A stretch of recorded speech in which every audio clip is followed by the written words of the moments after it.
ಎಲ್ಲರಿಗೂ ನಮಸ್ಕಾರ. ನಾನು ನಿಮ್ಮ ಅವಿನಾಶ್ ಸರ್, ಶ್ರೀ ಸಾಯಿ ಸದ್ಭಾವನಾ ಶಾಲೆಯಿಂದ. ನಾನು ಈ ದಿನ 5ನೇ ತರಗತಿಯ ಕನ್ನಡ ವಿಷಯಕ್ಕೆ ಸಂಬಂಧಿಸಿದಂತೆ 5ನೆಯ ಅಧ್ಯಾಯವಾಗಿರುವಂತಹ ವಿಕಟ ಕವಿ ರಾಮಕೃಷ್ಣ ಎಂಬಂತಹ ಗದ್ಯವನ್ನ ನಿಮ್ಮ ಮುಂದೆ ಪ್ರಸ್ತುತಪಡಿಸ್ತಾ ಇದ್ದಾನೆ. ಇಲ್ಲಿ ನೋಡ್ರಿ, ವಿಕಟ ಕವಿ ಈ ಒಂದು ಪಾಠದ ಒಂದು ಶೀರ್ಷಿಕೆಯ ಹಿನ್ನೆಲೆಯಲ್ಲಿ ನಾವು ನೋಡೋದಾದ್ರೆ, ವಿಕಟ ಕವಿ ಅಂತ ಹೇಳಿದ್ರೆ ಹಾಸ್ಯ ಕವಿ. ವಿಕಟ ಅಲ್ಲಿ ವಿಕಟ ಕವಿ ಅಂದ್ರೆ ಒಬ್ಬ ಹಾಸ್ಯ ಕವಿ ಅಥವಾ ಹಾಸ್ಯ ಬುದ್ಧಿಯ ಒಬ್ಬ ಕವಿ. ವಿಕಟ ಅಂತ ಹೇಳಿದ್ರೆ ಹಾಸ್ಯ, ಒಬ್ಬ ಸ್ವಲ್ಪ ಹಾಸ್ಯ ಬುದ್ಧಿಯನ್ನ ಹೊಂದಿರುವಂತಹ ಒಬ್ಬ ಕವಿಯನ್ನ ಕುರಿತು ಹೇಳ್ತಾ ಇದೆ. ವಿಕಟ ಕವಿ ರಾಮಕೃಷ್ಣ ನೀವು ತೆನಾಲಿ ರಾಮಕೃಷ್ಣನನ್ನ ಕೇಳಿದ್ರಿ, ಆತನನ್ನ ವಿಕಟ ಕವಿ ಅಂತ ಹೇಳಿ ಕರೀತಾರೆ. ಅಂದ್ರೆ ಹಾಸ್ಯ ಬುದ್ಧಿಯ ಒಬ್ಬ ಕವಿ.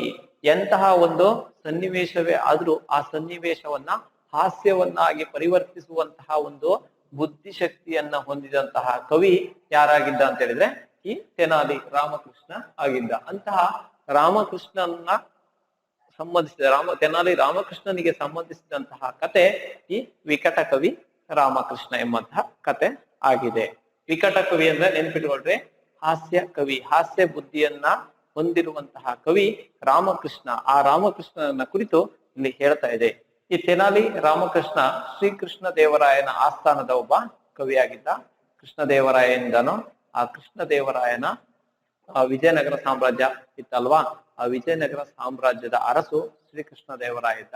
ಆ ಕೃಷ್ಣದೇವರಾಯನ ಆಸ್ಥಾನದಲ್ಲಿದ್ದಂತಹ ಒಬ್ಬ ಕವಿ ಯಾರಾಗಿದ್ದ ಅಂತ ಹೇಳಿದ್ರೆ ಈ ರಾಮಕೃಷ್ಣ, ತೆನಾಲಿ ರಾಮಕೃಷ್ಣ ಆಗಿದ್ದ. ಈತ ತನ್ನ ಒಂದು ಹಾಸ್ಯ ಬುದ್ಧಿಗೆ ಮತ್ತು ಬುದ್ಧಿವಂತಿಕೆಗೆ ಆತ ಪ್ರಸಿದ್ಧಿ ಹಾಗೂ ಸಾಕಷ್ಟು ಒಂದು ಪ್ರಸಿದ್ಧಿಯನ್ನ ಪಡೆದಂತಹ ವ್ಯಕ್ತಿ ಈ ತೆನಾಲಿ ರಾಮಕೃಷ್ಣ ಆಗಿದ್ದ. ಈತನದು ಸಾಕಷ್ಟು ಒಂದು ಕಥೆಗಳು, ತುಂಬಾ ತೆನಾಲಿ ರಾಮಕೃಷ್ಣನ ಬೇಕಾದಷ್ಟು ಕಥೆಗಳಿದೆ. ಹಾಗೆ ನಾನ್ ನಿಮ್ಗೆ ಸುಮ್ನೆ ಒಂದು ಕಥೆಯನ್ನ, ಆ ತೆನಾಲಿ ರಾಮಕೃಷ್ಣನ ಕಥೆಯನ್ನು ನಾನ್ ನಿಮ್ಗೆ ಸುಮ್ನೆ ನಿಮ್ಮ ಒಂದು ರಾಮಕೃಷ್ಣನ ಕಥೆಗಳು ಹೇಗಿರುತ್ತೆ, ಯಾವ ರೀತಿ ಒಂದು ಹಾಸ್ಯ ಪ್ರಜ್ಞೆ ಇರುತ್ತೆ, ಹಾಗೆ ಆ ತೆನಾಲಿ ರಾಮಕೃಷ್ಣನ ಬುದ್ಧಿವಂತಿಕೆ ಹೇಗೆ ಎನ್ನುವಂಥದ್ದನ್ನ ನಿಮ್ಗೆ ತಿಳಿಯಪಡಿಸೋದಕ್ಕೋಸ್ಕರವಾಗಿ ಒಂದು ಚಿಕ್ಕ ಕಥೆಯನ್ನು ನಾನು ನಿಮ್ಗೆ ತಿಳಿಸ್ತೇನೆ.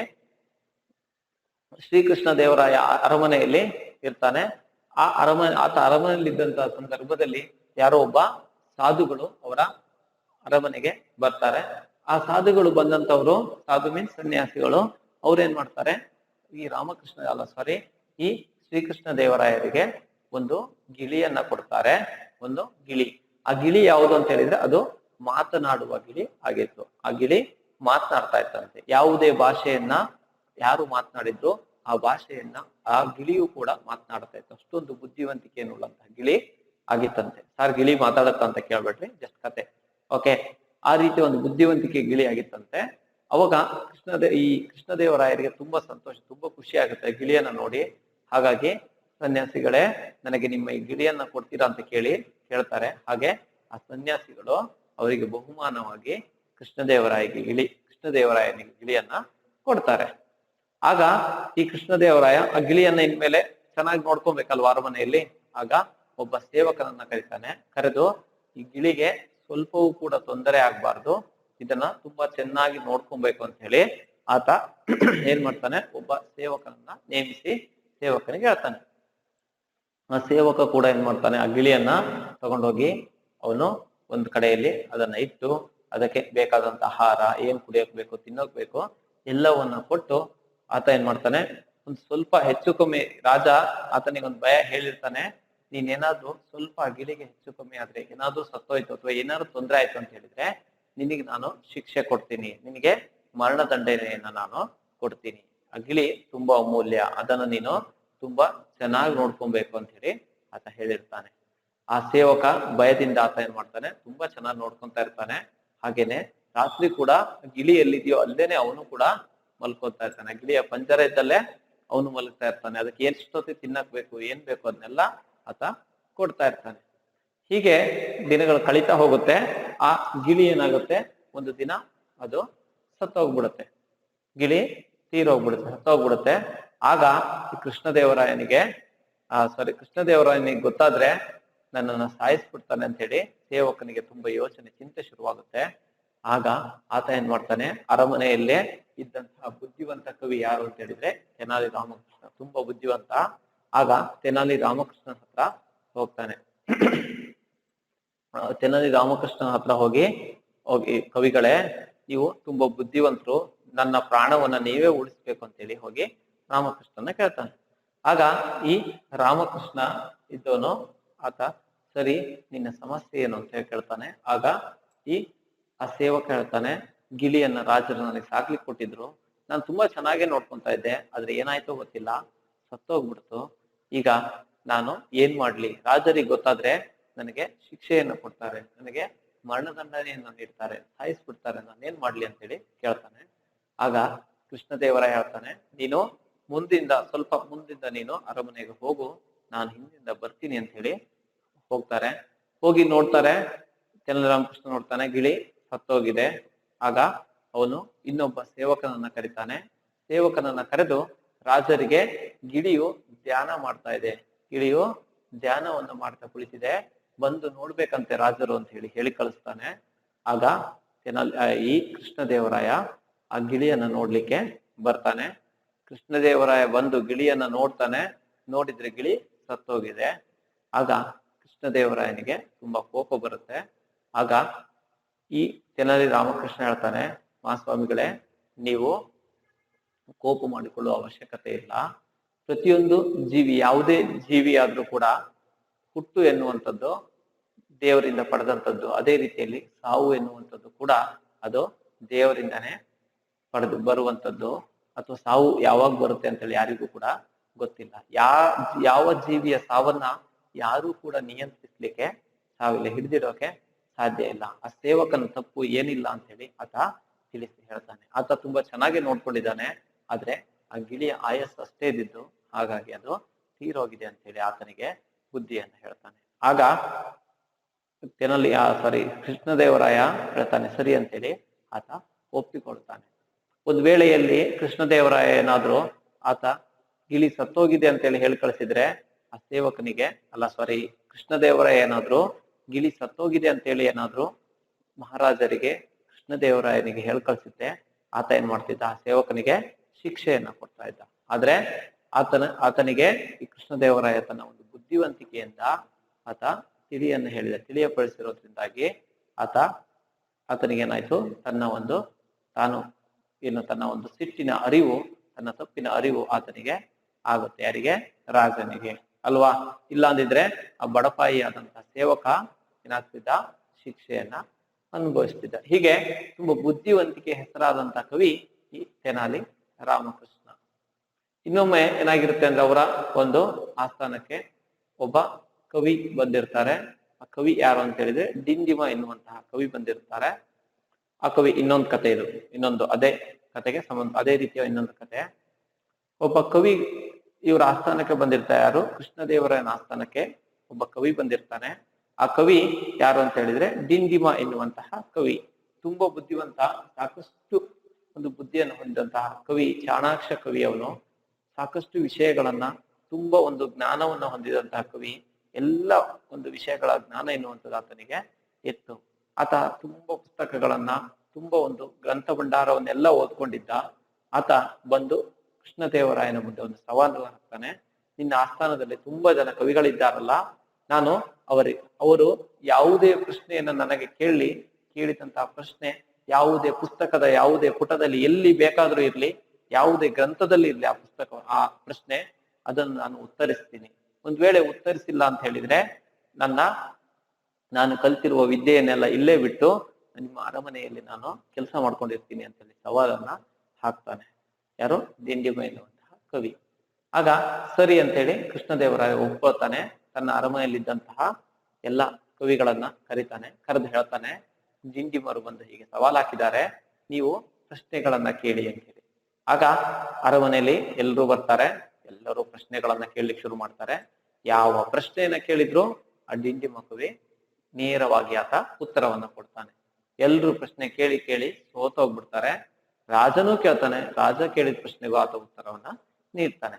ಆಗ ಕೃಷ್ಣದೇವರಾಯ ಇರ್ತಾನೆ, ಈ ತೆನಾಲಿ ರಾಮಕೃಷ್ಣ ಇರ್ತಾನೆ, ವಿಕಟ ಕವಿ, ಹಾಸ್ಯ ಕವಿ. ಈತ ಏನ್ ಮಾಡ್ತಾನೆ ಅಂತ ಹೇಳಿದ್ರೆ, ಆತ ಒಂದು ಪ್ರಶ್ನೆಯನ್ನ ಕೇಳ್ತಾನೆ.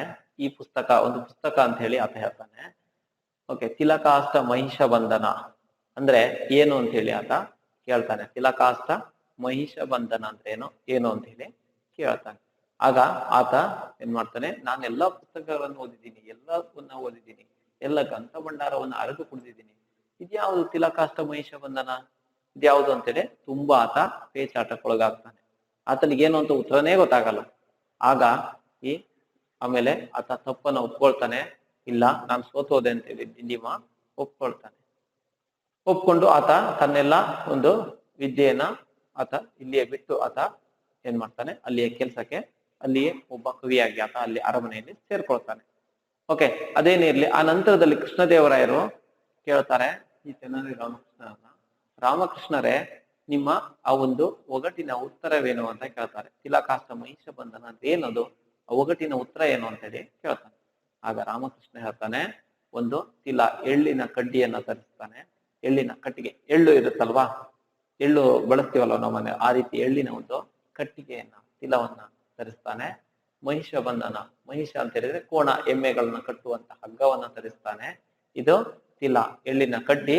ಅದನ್ನ ಏನ್ ಮಾಡಿದೀನಿ, ಎಳ್ಳಿನ ಕಡ್ಡಿಯನ್ನ ಮಹಿಷ ಬಂಧನ, ಕೋಣವನ್ನ ಕಟ್ಟುವಂತ ಹಗ್ಗದಲ್ಲಿ ನಾನು ಕಟ್ಟಿದ್ದೀನಿ, ಇದೇ ಅದರ ಉತ್ತರ ಅಂತೇಳಿ ಆತ ಹೇಳ್ತಾನೆ.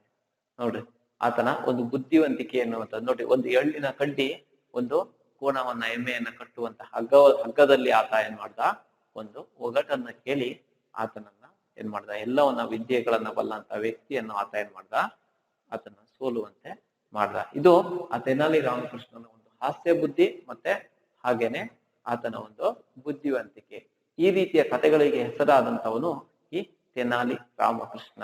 ಈಗ ನಿಮ್ಗೆ ಮೈಂಡ್ ಅಲ್ಲಿ ಒಂದು ಅಂಶ ಅಂತೂ ಫಿಕ್ಸ್ ಆಯ್ತು, ಏನು ಅಂತ ಹೇಳಿದ್ರೆ ಹಾಸ್ಯ ಬುದ್ಧಿಯನ್ನ ಉಳ್ಳಂತಹ ವಿಕಟ ಕವಿ ಯಾರು ಅಂದ್ರೆ ಅವನು ತೆನಾಲಿ ರಾಮಕೃಷ್ಣ ಎನ್ನುವಂಥದ್ದು ಗೊತ್ತಾಯ್ತು ಅಲ್ವಾ? ಹಾಗಾದ್ರೆ ನಾನು ಪಾಠದ ಕಡೆಗೆ ಹೋಗ್ತೀನಿ. ತೆನಾಲಿ ರಾಮಕೃಷ್ಣನ ಬಗ್ಗೆ ನಿಮ್ಗೆ ಅರ್ಥ ಆಗಿದೆ ಅಂತ ಹೇಳಿ ನಾನು ಭಾವಿಸ್ಕೊಳ್ತಾ ಪಾಠದ ಕಡೆಗೆ ಹೋಗ್ತಾ ಇದ್ದೇನೆ. ಪಾಠ 5, ವಿಕಟ ಕವಿ ರಾಮಕೃಷ್ಣ. 5ನೇ ಪಾಠ, ವಿಕಟ ಕವಿ ರಾಮಕೃಷ್ಣ. ವಿಕಟ ಕವಿ ಅಂತ ಹೇಳಿದ್ರೆ ಹಾಸ್ಯವನ್ನ ಮಾಡುವಂತಹ ಕವಿ ರಾಮಕೃಷ್ಣ ಎಂಬಂತ ಅರ್ಥವನ್ನ ನೀಡುತ್ತೆ. ಶ್ರೀಕೃಷ್ಣ ದೇವರಾಯನು ವಿಜಯನಗರ ಸಾಮ್ರಾಜ್ಯವನ್ನು ಆಳುತ್ತಿದ್ದನು. ನಾನು ಅವಾಗ್ಲೇ ಹೇಳಿದಾಗೆ ನಮ್ಮ ಕರ್ನಾಟಕದ ರಾಜಮನೆತನಗಳಲ್ಲಿ ಒಂದಾದ ವಿಜಯನಗರ ಸಾಮ್ರಾಜ್ಯ ಎನ್ನುವಂಥದ್ದಿತ್ತು. ಆ ವಿಜಯನಗರ ಸಾಮ್ರಾಜ್ಯವನ್ನ ಶ್ರೀಕೃಷ್ಣ ದೇವರಾಯ ಎನ್ನುವಂಥವನು ಆಳ್ತಾ ಇದ್ದ. ಯಾರು ವಿಜಯನಗರ ಸಾಮ್ರಾಜ್ಯವನ್ನು ಆಳ್ತಾ ಇದ್ರು? ಶ್ರೀ ಕೃಷ್ಣ ದೇವರಾಯ. ಶ್ರೀ ಕೃಷ್ಣ ದೇವರಾಯ. ಈ ಶ್ರೀಕೃಷ್ಣ ದೇವರಾಯ ಎಂಬಂತವನು ಏನ್ ಮಾಡ್ತಾ ಇದ್ದ? ಶ್ರೀಕೃಷ್ಣ ದೇವರಾಯ ಎಂಬಂತವನು ಈ ವಿಜಯನಗರ ಸಾಮ್ರಾಜ್ಯವನ್ನ ಆಳ್ತಾ ಇದ್ದ. ಯಾವ ಸಾಮ್ರಾಜ್ಯ? ವಿಜಯನಗರ ಸಾಮ್ರಾಜ್ಯವನ್ನ ಆತ ಆಳ್ತಿದ್ದ. ಶ್ರೀಕೃಷ್ಣ ದೇವರಾಯನು ವಿಜಯನಗರ ಸಾಮ್ರಾಜ್ಯವನ್ನು ಆಳುತ್ತಿದ್ದ ಕಾಲದಲ್ಲಿ ಆತನ ಆಸ್ಥಾನದಲ್ಲಿ 9 ಮಂದಿ ಮಹಾಪಂಡಿತರಿದ್ದರು.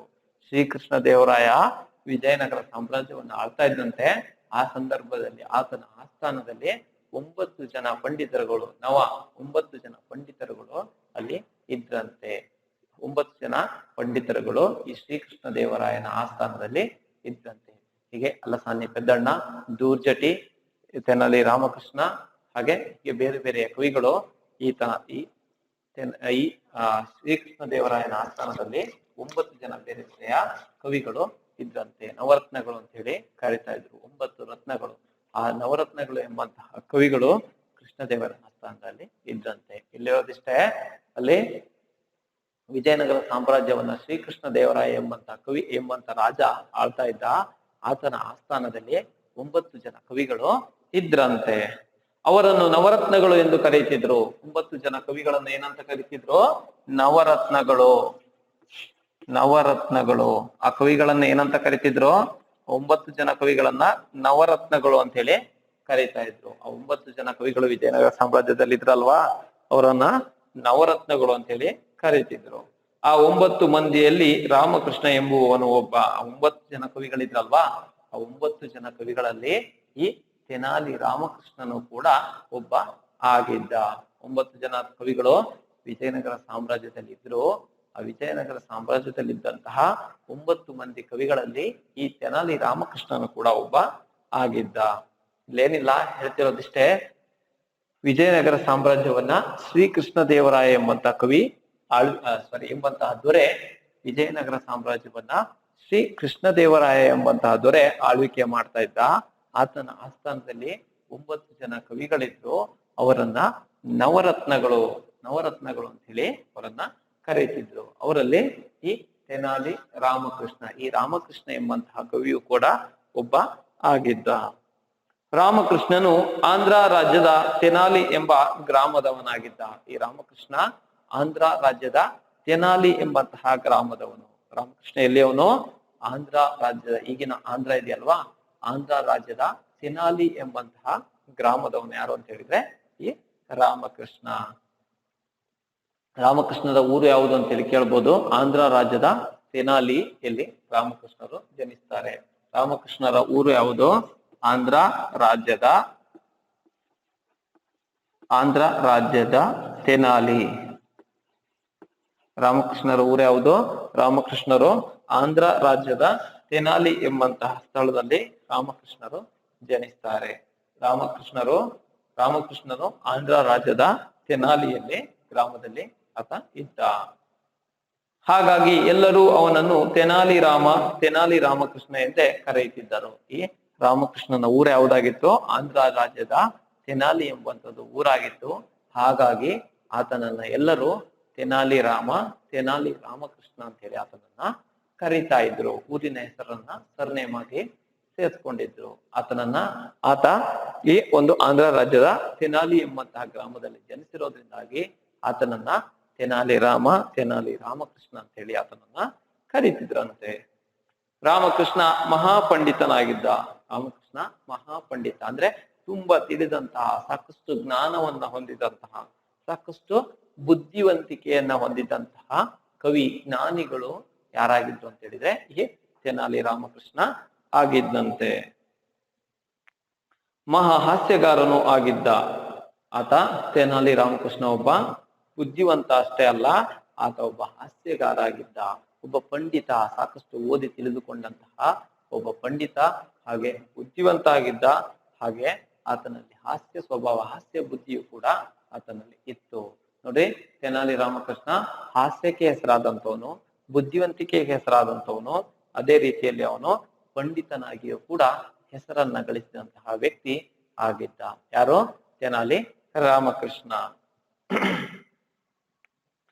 ಅವನ ಹೆಸರಿನಲ್ಲಿ ಬೇಕಾದಷ್ಟು ಕಥೆಗಳಿವೆ. ಈ ತೆನಾಲಿ ರಾಮಕೃಷ್ಣನ ಹೆಸರಿನಲ್ಲಿ ಸಾಕಷ್ಟು ಕಥೆಗಳಿವೆ. ತೆನಾಲಿ ರಾಮಕೃಷ್ಣನ ಕಥೆಗಳು, ಬೇಕಾದಷ್ಟು ಕಥೆಗಳು ಸಿಗುತ್ತೆ. ಆತನ ಒಂದು ಬುದ್ಧಿವಂತಿಕೆ, ಜಾಣ್ಮೆ, ಹಾಗೆ ಆತನ ಒಂದು ಹಾಸ್ಯ ಪ್ರಜ್ಞೆಯನ್ನ ಆತನ ಕಥೆಗಳಲ್ಲಿ ನೋಡಬಹುದು. ನಾನು ನಿಮ್ಗೆ 2 ಕಥೆಗಳನ್ನ ನಾನು ತಿಳಿಸ್ಕೊಟ್ಟೆ. ಒಂದು ಆತನ ಬುದ್ಧಿವಂತಿಕೆಗೆ ಸಂಬಂಧಪಟ್ಟಿದ್ದು, ಇನ್ನೊಂದು ಆತನ ಒಂದು ಬುದ್ಧಿವಂತಿಕೆ ವಿತ್ ಹಾಸ್ಯ ಪ್ರಜ್ಞೆ, ಬುದ್ಧಿವಂತಿಕೆ ಮತ್ತು ಹಾಸ್ಯ ಪ್ರಜ್ಞೆ ಎರಡನ್ನೂ ಒಳಗೊಂಡಿರುವಂತ 2 ಕಥೆಗಳನ್ನು ತಿಳಿಸ್ಕೊಟ್ಟೆ. ಯಾಕೆ ನಿಮ್ಗೆ ಹೇಳ್ದೆ, ಆ ಕಥೆಗಳನ್ನ ತಿಳಿಸಿದೆ ಅಂತ ಹೇಳಿದ್ರೆ, ನಿಮಗೆ ತೆನಾಲಿ ರಾಮಕೃಷ್ಣ ಬುದ್ಧಿವಂತ ಆಗಿದ್ದ, ಹಾಗೆ ಆತನಲ್ಲಿ ಒಂದು ಹಾಸ್ಯ ಪ್ರಜ್ಞೆ ಅನ್ನುವಂಥದ್ದು ಯಾವ ರೀತಿಯಲ್ಲಿ ಇತ್ತು ಎನ್ನುವಂಥದ್ದು ಗೊತ್ತಾಗ್ಲಿ ಅನ್ನೋ ಕಾರಣಕ್ಕೆ ನನ್ನ ಕಥೆಯನ್ನ ತಿಳಿಸಿದ್ದು. ಹಾಗಾಗಿ ತೆನಾಲಿ ರಾಮಕೃಷ್ಣ ಒಬ್ಬ ಪಂಡಿತ, ಬುದ್ಧಿವಂತ, ಜ್ಞಾನಿ ಅಷ್ಟೇ ಅಲ್ಲ, ಒಬ್ಬ ಹಾಸ್ಯಗಾರನು ಕೂಡ ಅವನು ಆಗಿದ್ದ. ಅವನ ಹೆಸರಿನಲ್ಲಿ ಬೇಕಾದಷ್ಟು ಕಥೆಗಳಿವೆ. ಆ ತೆನಾಲಿ ರಾಮಕೃಷ್ಣನ ಹೆಸರಿನಲ್ಲಿ ಬೇಕಾದಷ್ಟು ಕಥೆಗಳು ಇರುವಂತದ್ದನ್ನು ನಾವು ನೋಡಬಹುದು. ಆ ಎಲ್ಲಾ ಕಥೆಗಳಲ್ಲೂ ಅವನ ಜಾಣತನ, ಹಾಸ್ಯ ತುಂಬಿ ತುಳುಕುತ್ತದೆ. ಆ ತೆನಾಲಿ ರಾಮಕೃಷ್ಣನ ಎಲ್ಲ ಕಥೆಗಳಲ್ಲಿ ಅವನ ಜಾಣತನ ಹಾಗೆ ಹಾಸ್ಯ ಎನ್ನುವಂಥದ್ದು ತುಂಬಿ ತುಳುಕುತ್ತಂತೆ. ತೆನಾಲಿ ರಾಮಕೃಷ್ಣನ ಎಲ್ಲಾ ಕಥೆಗಳಲ್ಲಿಯೂ ಕೂಡ ಆತನ ಒಂದು ಜಾಣತನ, ನಾನು ಹೇಳಿದಾಗೆ ಆತನ ಬುದ್ಧಿವಂತಿಕೆ ಹಾಗೆ ಒಂದು ಹಾಸ್ಯ ಪ್ರಜ್ಞೆ ಎನ್ನುವಂಥದ್ದು ತುಂಬಿ ತುಳುಕುವಂಥದ್ದನ್ನು ನಾವು ನೋಡಬಹುದು. ಅವನು ತನಗೆ ಎಂಥ ಅಪಾಯ ಬಂದರೂ ತನ್ನ ಪಾಂಡಿತ್ಯ ಹಾಗೂ ಉಪಾಯಗಳನ್ನು ಬಳಸಿ ಅದರಿಂದ ಪಾರಾಗಿ ಬಿಡುತ್ತಿದ್ದ. ಅವನು ತನಗೆ ಎಂತಹ ಅಪಾಯ ಬಂದರು, ತನಗೆ ಎಂತಹ ಒಂದು ತೊಂದರೆ ಬಂದ್ರು, ಎಂತಹ ಅಪಾಯ ಬಂದ್ರು ಕೂಡ ಅದನ್ನೇನ್ ಮಾಡ್ತಾ ಇದ್ದ, ತನ್ನ ಒಂದು ಬುದ್ಧಿವಂತಿಕೆ ಮತ್ತು ಹಾಸ್ಯ ಪ್ರಜ್ಞೆಯಿಂದ ಅವನೇನ್ ಮಾಡ್ತಾ ಇದ್ದ, ಅದನ್ನ ಬಗೆಹರಿಸ್ಕೊಂಡ್ಬಿಡ್ತಾ ಇದ್ದ. ಆತನಿಗೆ ಎಂತಹ ಅಪಾಯವೇ ಎದುರಾಗಿ ಬಂದ್ರು, ಎಂತಹ ತೊಂದರೆಯೇ ಎದುರಾಗಿ ಬಂದ್ರು ಕೂಡ ಆತ ತನ್ನ ಬುದ್ಧಿವಂತಿಕೆಯಿಂದ ಹಾಗೆ ತನ್ನ ಹಾಸ್ಯ ಪ್ರಜ್ಞೆಯಿಂದ ಏನ್ ಮಾಡ್ತಾ ಇದ್ದ, ಆತ ಅದನ್ನ ಬಗೆಹರಿಸಿಕೊಂಡು ಬಿಡ್ತಾ ಇದ್ದ. ಆದ್ದರಿಂದ ಅವನನ್ನು ವಿಕಟ ಕವಿ ಎಂದು ಕರೆಯುತ್ತಿದ್ದರು. ಆದ್ದರಿಂದ ಅವನನ್ನ ಒಬ್ಬ ವಿಕಟ ಕವಿ ಅಂತ ಹೇಳಿ ಕರೀತಾ ಇದ್ರು. ತೆನಾಲಿ ರಾಮಕೃಷ್ಣ ಏನ್ ಮಾಡ್ತಾ ಇದ್ದ, ಎಂತಹ ಸಮಸ್ಯೆ ಎದುರಾದ್ರು, ಎಂತಹ ಸಮಸ್ಯೆ ಬಂದ್ರು ಕೂಡ ಅದನ್ನ ತನ್ನ ಹಾಸ್ಯ ಒಂದು ಪ್ರಜ್ಞೆಯ ಮೂಲಕ, ತನ್ನ ಬುದ್ಧಿವಂತಿಕೆಯಿಂದ ಹಾಗೂ ತನ್ನ ಹಾಸ್ಯ ಪ್ರಜ್ಞೆಯಿಂದ ಅದನ್ನ ಏನ್ ಮಾಡ್ತಾ ಇದ್ದ, ಆತ ಬಗೆಹರಿಸ್ಕೊಂಡ್ಬಿಡ್ತಾ ಇದ್ದ.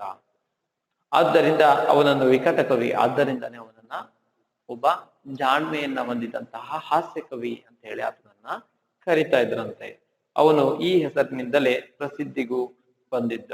ಅವನು ಆ ಒಂದು ಹೆಸರಿನಿಂದಲೇ ಪ್ರಸಿದ್ಧಿಯನ್ನು ಕೂಡ ಆತ ಪಡೆದುಕೊಂಡಿದ್ದ. ಒಬ್ಬ ಹಾಸ್ಯ ಕವಿ, ವಿಕಟ ಕವಿ ಅಂತ ಹೇಳಿ ಆತ ಒಂದು ಪ್ರಸಿದ್ಧಿಯನ್ನ ಕೂಡ ಆತ ಪಡೆದುಕೊಂಡಿದ್ದ. ಇಲ್ಲಿ ಹೇಳ್ತಿರೋದಿಷ್ಟೇ, ಶ್ರೀಕೃಷ್ಣ ದೇವರಾಯನ ಆಸ್ಥಾನದಲ್ಲಿ, ಶ್ರೀಕೃಷ್ಣ ದೇವರಾಯ ಎಂಬಂತಹ ಕವಿ ಇದ್ದ. ಆತನ ಆಸ್ಥಾನದಲ್ಲಿ 9 ಮಂದಿ ಕವಿಗಳಿದ್ರು. ಅವರನ್ನ ನವರತ್ನಗಳು ಅಂತ ಹೇಳಿ ಕರಿತಾ ಇದ್ರು. 9 ಜನ ಕವಿಗಳನ್ನ ನವರತ್ನಗಳು ಅಂತ ಹೇಳಿ ಕರಿತಾ ಇದ್ರು.